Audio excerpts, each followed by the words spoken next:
નમસ્કાર મિત્રો, સ્વાગત છે આપ સૌનું સિવોક્સ કોર્નરમાં. તો મિત્રો, વ્રત અને ઉપવાસમાં આપણે સાબુદાણાની ખીચડી, વડા કે ખીર તો ઘણીવાર બનાવીને ખાધા હશે, પરંતુ આજે હું તમારા માટે સાબુદાણાની એકદમ નવી અને યુનિક રેસીપી લઈને આવી છું. તો આજે આપણે બનાવીશું એકદમ સોફ્ટ, રસદાર અને મોઢામાં મૂકતા જ પાણી ઓગળી જાય એવા રસગુલ્લા સાબુદાણાના. અને સૌથી ખાસ વાત એ છે કે આ રસગુલ્લાને આપણે આગળ જઈને ક્રીમી અને ટેસ્ટી રસમલાઈ જેવા ફ્લેવરમાં તૈયાર કરીશું. જો તમે પણ વ્રત માટે કંઈક નવું, ટેસ્ટી અને સરળ બનાવવાનું વિચારી રહ્યા હો તો આજે આખી રેસીપી છેલ્લે સુધી જોતા રહેજો. તો ચાલો મિત્રો, હવે સમય બગાડ્યા વગર શરૂ કરીએ આજની એકદમ ટેસ્ટી સાબુદાણાની રસગુલ્લાની રેસીપી. તો સૌપ્રથમ અહીંયા આપણે 1 કપ જેટલા સાબુદાણા લીધા છે. હવે આ સાબુદાણાને આપણે સારી રીતે ધોઈને તેમાં જરૂર મુજબ પાણી ઉમેરીને 2 થી 3 કલાક સુધી પલાળી રાખીશું. સાબુદાણા સરસ રીતે પલળી જાય એટલે ખૂબ જ જરૂરી છે, કારણ કે જેથી આપણા રસગુલ્લા એકદમ સોફ્ટ અને પરફેક્ટ બને. અહીંયા આપણા સાબુદાણાને 2 થી 3 કલાક થઈ ગયા છે અને સાબુદાણા સરસ રીતે પલળી ગયા છે. હવે આપણે આ સાબુદાણાને પાણીમાંથી કાઢી લઈશું અને તેનું વધારાનું પાણી સારી રીતે નિતારી લઈશું. મિત્રો, સાબુદાણામાં વધારે પાણી ન રહે તેનું ખાસ ધ્યાન રાખવાનું છે, જેથી આપણા રસગુલ્લાનું મિશ્રણ એકદમ પરફેક્ટ બને. હવે આપણે એક જાર લઈશું અને તેમાં આ સાબુદાણા ઉમેરીશું. સાબુદાણા જારમાં લેતી વખતે એ વાતનું ધ્યાન ખાસ રાખવાનું છે કે તેમાં વધારાનું પાણી ન રહે, જેથી પાણી સારી રીતે નીતરી જાય. તો હવે આપણે જારમાં સાબુદાણા ઉમેરી લીધા છે. હવે તેમાં 5 થી 6 ચમચી જેટલી ખાંડ ઉમેરીશું. ત્યારબાદ તેમાં મિલ્ક પાવડર ઉમેરીશું. આ બધી જ સામગ્રીને આપણે મિક્સર જારમાં સારી રીતે ગ્રાઇન્ડ કરી લઈશું, જેથી સાબુદાણાનું એકદમ સ્મૂથ અને સરસ મિશ્રણ તૈયાર થઈ જાય. મિત્રો, મિશ્રણ જેટલું સ્મૂથ બનશે, આપણા રસગુલ્લા પણ એટલા જ સોફ્ટ અને પરફેક્ટ બનશે. તો મિત્રો, આપણા સાબુદાણા સરસ રીતે ગ્રાઇન્ડ થઈ ગયા છે. હવે આ મિશ્રણમાંથી આપણે નાના નાના મીડિયમ સાઇઝના ગુલ્લા બનાવી લઈશું. આવી જ રીતે આપણા બધા ગુલ્લા તૈયાર કરી લઈશું. તો જુઓ મિત્રો, આપણા બધા જ ગુલ્લા સરસ રીતે તૈયાર થઈ ગયા છે. હવે આપણે આગળની પ્રોસેસ કરીશું.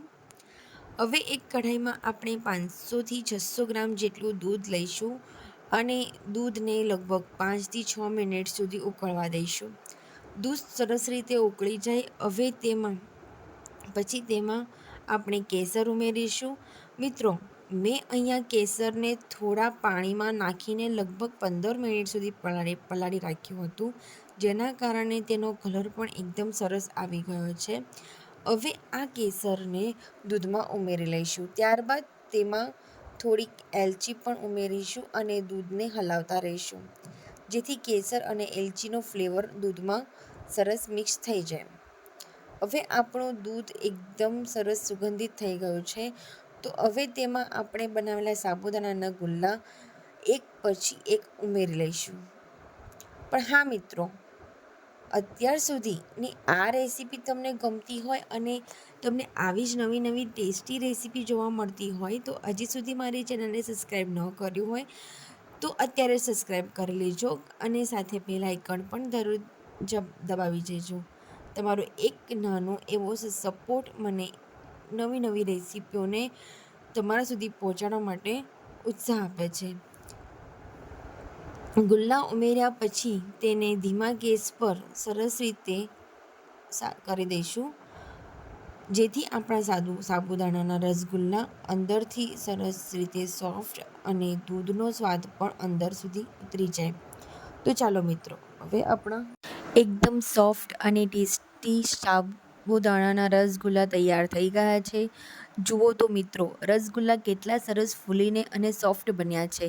હવે આને આપણે થોડું ઠંડુ થવા દઈશું અને ત્યારબાદ તેને સર્વિંગ બાઉલમાં કાઢીશું. મિત્રો, કેસર અને એલચીના ફ્લેવરથી આ રસગુલ્લાની સુગંધ પણ એકદમ સરસ આવી રહી છે. હવે જો તમે ઈચ્છો તો તેને અહીંયા જ સર્વ કરી શકો છો, પરંતુ આજે આપણે આ જ રસગુલ્લાને એકદમ ક્રીમી અને ટેસ્ટી રસમલાઈનો ટચ આપવાના છીએ. તો મિત્રો, હવે આપણા એકદમ સોફ્ટ અને ટેસ્ટી સાબુદાણા રસગુલ્લાને આપણે પિસ્તા, બદામ અને કાજુથી સુંદર રીતે ગાર્નિશ કરી દઈશું. તો જુઓ મિત્રો, આપણા એકદમ પરફેક્ટ સાબુદાણા રસગુલ્લા તૈયાર થઈ ગયા છે. જુઓ તો કેટલા સુંદર લાગે છે, અને કેસર, એલચી અને ડ્રાયફ્રૂટના કારણે તેનો ટેસ્ટ તો એકદમ લાજવાબ લાગે છે. જો તમે વ્રત કે ઉપવાસમાં કંઈક અલગ, ટેસ્ટી અને નવી રેસીપી બનાવવા માંગતા હોય તો આ સાબુદાણા રસગુલ્લાની રેસીપી એકવાર જરૂરથી ટ્રાય કરજો. અને મિત્રો, જો તમને મારી આજની રેસીપી ગમી હોય તો મારી વિડીયોને લાઇક કરજો, તમારા મિત્રો અને પરિવાર સાથે શેર કરજો. અને હજી સુધી શિવકુશ કોર્નરને તમે સબસ્ક્રાઈબ ન કર્યું હોય તો અત્યારે જ તમે સબસ્ક્રાઈબ કરી દેજો અને બેલ આઇકન પણ જરૂરથી દબાવી દેજો. તમારો પ્રેમ અને સપોર્ટ મને આવી નવી જ અને ટેસ્ટી રેસીપી બનાવવાનો ઉત્સાહ આપે છે. તો મળીશું મિત્રો આગામી એક નવી અને મજેદાર રેસીપી સાથે. ત્યાં સુધી ખુશ રહો, સ્વસ્થ રહો અને ઘરે બનાવતા રહો ટેસ્ટી વાનગીઓ. આભાર.